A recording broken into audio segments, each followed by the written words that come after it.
জনাব তারেক রহমানের স্ট্যাটাস নিয়ে নানান আলোচনা, জল্পনা কল্পনা, স্পেকুলেশন চলছেই, সমালোচনা চলছে, আলোচনা চলছে। তিনি স্ট্যাটাসটা দিয়ে ঠিক করেছেন কিনা এসব কথাবার্তা হচ্ছে এবং নানান ইন্টারপ্রিটেশন তৈরি হচ্ছে।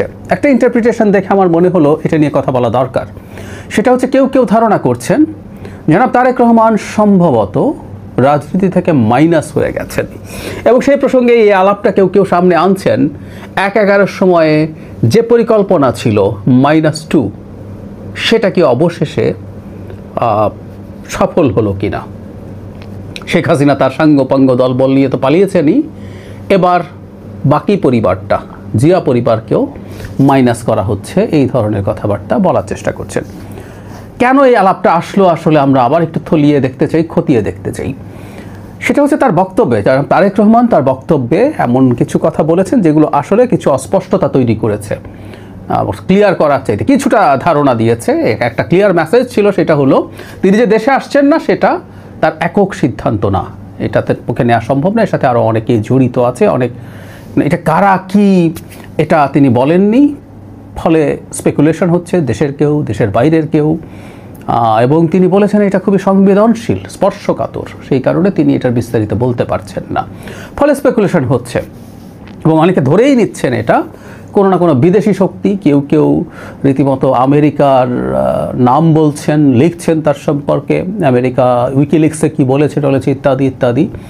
একটা কথা বেসিক জেনে রাখি আমরা, পৃথিবীতে কোনো পরাশক্তি, রিয়াল পরাশক্তি যদি হয়, আমি প্রায় কথাটা বলি, সে তার অতীত ধরে বসে থাকে না। পরাশক্তির ইগো থাকে না, ইগো থাকে না বলে সে পরাশক্তি হয়ে ওঠে। আমেরিকার কীভাবে ইগো থাকে না, ইগো সরিয়ে রেখে কাজ করে বহুবার আলোচনা করেছে, আজকে সেদিকে যাচ্ছি না, কিন্তু এই আলাপটা কেউ কেউ করার চেষ্টা করছেন।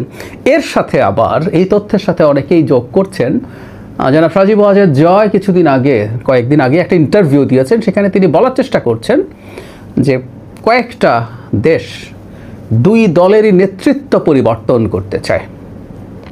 এটা ইউরোপ এবং আমেরিকার দেশগুলোকে তিনি ইন্ডিকেট করছেন। মানে আমরা অনেকে সজীব ওয়াজেদ জয়ের বক্তব্য কগনিজেন্সে নেওয়ার চেষ্টা করছি, নিয়ে আমরা এই ধরনের ইন্টারপ্রিটেশনের মধ্য দিয়ে যাচ্ছি। যদিও কনটেক্সচুয়ালি যদি দেখি, জনাব তারেক রহমান যেহেতু বলছেন সব কিছু তার হাতে নেই, তিনি একা চাইলেই সিদ্ধান্ত নিতে পারেন না, এদিকে আবার সরকার বলছে সব ঠিকঠাক আছে, তাহলে মানুষ এই প্রশ্নটা করছে। এখন তারেক রহমানকে কি মাইনাস করার চেষ্টা হচ্ছে, বা চেষ্টা যদি হয় সেই চেষ্টা কি সফল হবে, কি মনে করি আমরা? একটু ১/১১-তে ফিরে যাই। আমরা অনেকে ভুলভাবে বলি যে ১/১১-র উদ্দেশ্য ছিল শেখ হাসিনাকে ক্ষমতায় বসানো, কথাটা ঠিক না, এটা একেবারেই ভুল।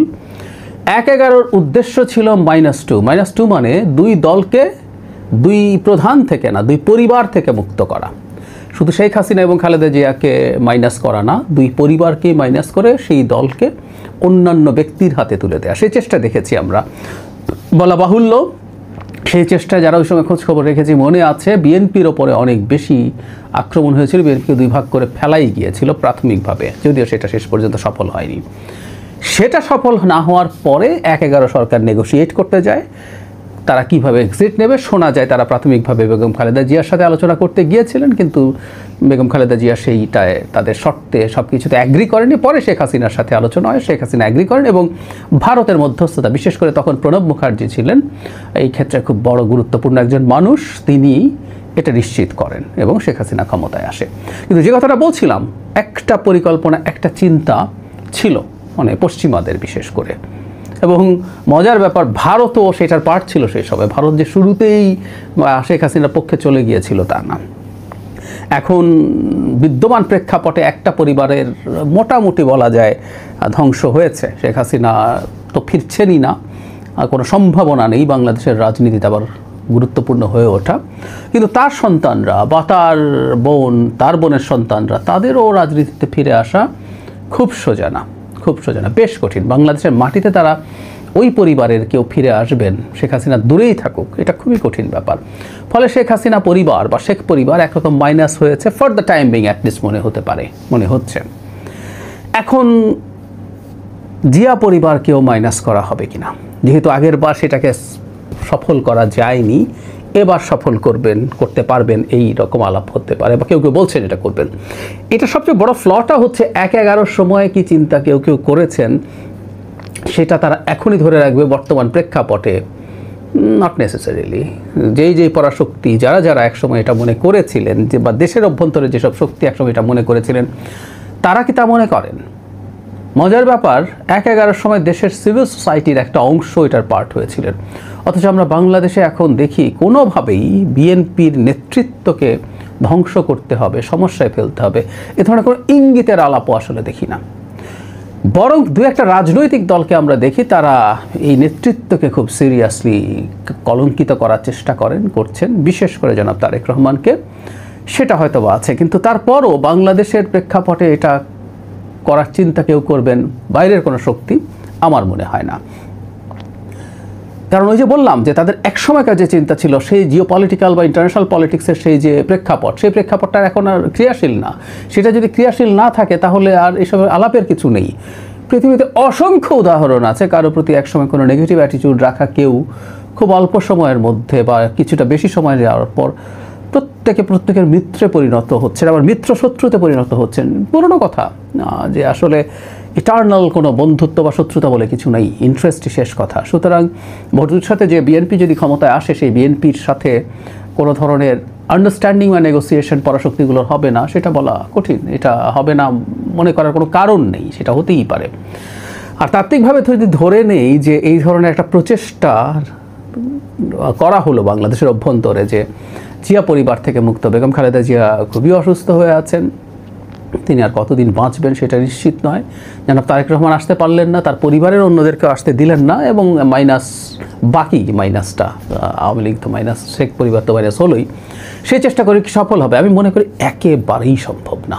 কেউ যদি সে খোয়াবো দেখে থাকে, সেটা কোনোভাবেই কার্যকর হবে না। মানে বিএনপির যে পরিমাণ লোকবল আছে, জনবল আছে, সাংগঠনিক শক্তি আছে, তারা যদি মাঠে নামে এটার প্রতিবাদে, এটা ঠেকানোর সাধ্য এই এক্সিস্টিং পুলিশ বা ইভেন সেনাবাহিনীকে দিয়েও সম্ভব না। কারণ হচ্ছে শেখ হাসিনার পরে এই অল্প সময়ের মধ্যে শেখ হাসিনার বিরুদ্ধে যেভাবে জনগণের বিরুদ্ধে, শেখ হাসিনার বিরুদ্ধে যখন জনগণ নেমেছিল, তখন যেভাবে বিভিন্ন বাহিনী ব্যবহার করা হয়েছে, সেই বাহিনী আবার একই রকম পরাক্রমে শক্তিতে নির্বিচারে গুলি চালিয়ে মানুষ মারবে, এটা হতেই পারে না। সুতরাং বাংলাদেশে ওই ধরনের চেষ্টা যদি কেউ করতে যায়, সেটা যে রিয়াকশন হবে, সেই রিয়াকশন সামাল দেওয়া আসলে কোনো সম্ভব না। কোনো বিদেশি শক্তি যদি এটা চায়ও, তাকে দেশি শক্তির মাধ্যমেই সেটা দমন করতে হবে। পুলিশ করার মতো অবস্থাতেই নেই। সেনাবাহিনী আছে, সেনাবাহিনী ধরে নির্বিচারে গুলি চালাবে জনগণের ওপরে? বিএনপির নেতাকর্মীরা যদি রাস্তায় নেমে যায়, উদ্ভট কথা, হাস্যকর কথা, আমার মনে হয় না। সে কারণে আমি কোনোভাবেই মনে করি না তারেক রহমানকে, প্রথমত আমি মনেই করি না যে কোনো পরাশক্তি মনে করছেন যে তারেক রহমানকে মাইনাস করে দেয়া যাবে বা করতে তাদের ইচ্ছে হয়। তারা তারেক রহমানের সাথে, তিনি যে এই দলের প্রধান, এই বাস্তবতা তারা মেনেই কাজ করবেন বলে আমি মনে করি। আর যদি কোনো কারণে তাদের মনে হয় তারা এটা করবেন, এই চেষ্টা করবেন, সেটা খুব দ্রুতই তারা ফিল করবেন তারা কত বড় ডিজাস্ট্রাস সিদ্ধান্ত নিয়েছেন। এটার ব্যাপারে আমি শতভাগ কনফিডেন্ট। তবে কোনো বিদেশি শক্তি যদি তার প্রত্যাবর্তনের প্রশ্নে কোনো রোল প্লে করার চেষ্টা করে, নেগেটিভ অর্থে বলছি, সেটা হয়তো তার সাথে কোনো না কোনো ইস্যুতে, কোনো আন্ডারস্ট্যান্ডিংয়ের ব্যাপারে তারা চেষ্টা করছেন, একসাথে কাজ করেনি। আবারও বলছি, বাংলাদেশের মাটিতে চায়না, আমেরিকার মতো দুই পরাশক্তি কাজ করতে চায়, ভারত আছে রিজিওনাল শক্তি, প্রত্যেকের একটা ইন্টারাকশন আছে, প্রত্যেকের সেটার একটা ইকুইলিব্রিয়ামের প্রশ্ন, সেটা আগেই হয়তো কোনো আলোচনা করে থাকতে পারেন, আমি নিশ্চিত নই। আবারও বলছি, সেরকম কিছু, এর বেশি কিছু মোটেও না। বাংলাদেশের রাজনীতিতে তারেক রহমান থাকবেন, তার শক্তি নিয়ে থাকবেন, তিনি যেভাবে এতদিন ধরে দলকে নেতৃত্ব দিয়েছেন, সেটা তিনি ভবিষ্যতেও করে যাবেন। এই ব্যাপারে আমার ন্যূনতম কোনো দ্বিধা নেই। আরেকটা ব্যাপার নিয়ে একটু কথা বলবো, আরেকটা আলাদা ভিডিওতে। অনেকে এখন এই সংকটের মুখে কথা বলার চেষ্টা করছেন যে দেশের নির্বাচনই অনিশ্চিত হয়ে পড়ছে। আমি দুঃখিত, আমি মোটেও মনে করি না। নির্বাচন সময় মতো হবে এবং মোটা দাগে একটা ভালো নির্বাচনই হবে। আলাদাভাবে সেটা নিয়ে আমার যুক্তি ব্যাখ্যা করব।